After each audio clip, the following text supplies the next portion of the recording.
5 seconds. Start.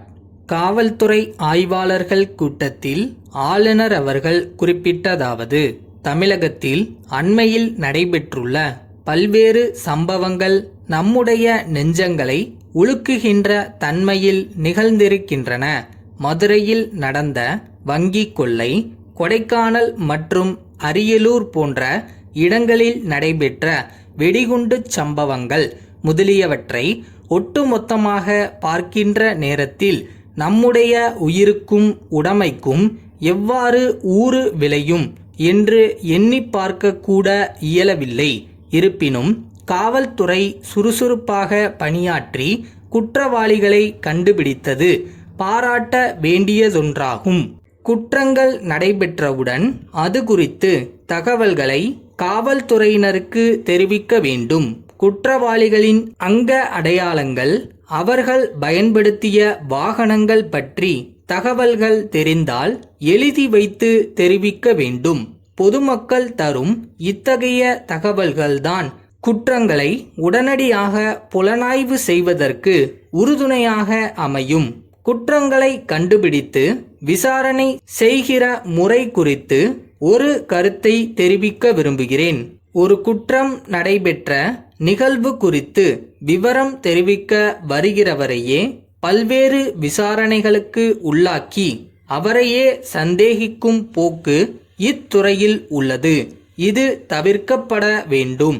ஒரு குற்றச்சாட்டை பற்றி தகவல் அளித்தவுடன் எந்தவிதமான தாமதமும் இல்லாமல் அதனை பதிவு செய்து கொண்டு நடவடிக்கை எடுப்பதில் அதிகாரிகள் அக்கறை காட்டினால் பல குற்றங்கள் தொடர்ந்து நிகழாமல் இருக்க வாய்ப்பு ஏற்படும். எனவே காவல் நிலையங்களுக்கு வருகிறவர்களை வரவேற்று மரியாதை கொடுத்து அவர்கள் சொல்லும் குற்றம் குறைகளை பதிவு செய்து உரிய நடவடிக்கை எடுக்க வேண்டும்.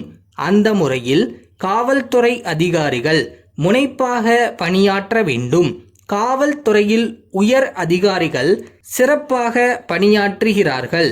ஆனால் சிறு சிறு காவல் நிலையங்களில் உள்ள அதிகாரிகளின் மனோபாவம் இதிலிருந்து மாறுபடுகிறது என்று ஒரு கருத்து நிலவுகிறது. இதனால் சாதாரண மக்கள் காவல் நிலையங்களுக்கு சென்றால் எப்படி நடத்தப்படுவார்கள், அவர்கள் குறைகள் களையப்படுமா என்கிற வினாவை என்னால் எழுப்பாமல் இருக்க முடியவில்லை. அடுத்தபடியாக நான் ஒரு முக்கியமான பிரச்சனையை உங்கள் முன் வைக்க விரும்புகிறேன். நம் மாநிலத்தில் மக்கள், குறிப்பாக இளம் வயதினர், போதை மருந்திற்கு அடிமையாகி வருவது கவலைக்குரியதாகும். கடந்த சில வருடங்களாக இப்பழக்கம் அதிகரித்துள்ளது. இந்த பிரச்சனை முன்பு மேல் நாடுகளுக்கு மட்டுமே சொந்தமானது என்று இருந்த நிலை மாறி நமது நாட்டிலும் இப்பழக்கம் வந்துவிட்டதோ என்பதை எண்ணி வருந்துகிறேன்.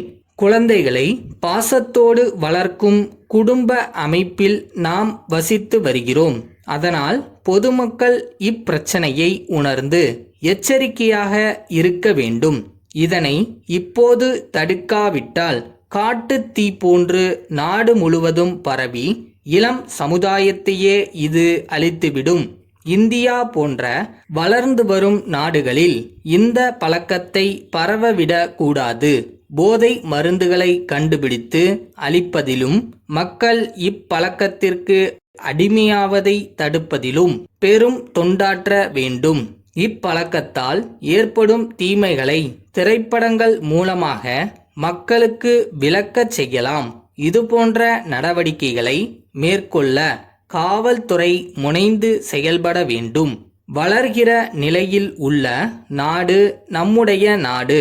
நம் நாட்டு மக்கள் பொறுப்புணர்ச்சியுடனும் தேசப்பற்றுடனும் திகழ வேண்டும்.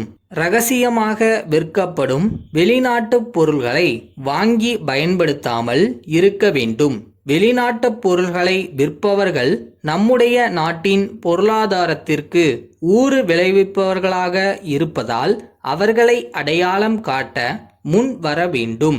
அந்த வகையில் அவர்கள் செயல்பட்டால் பல குற்றங்கள் நிகழாமல் இருக்க வாய்ப்புள்ளது என்பதை நான் இங்கே குறிப்பிட விரும்புகிறேன்.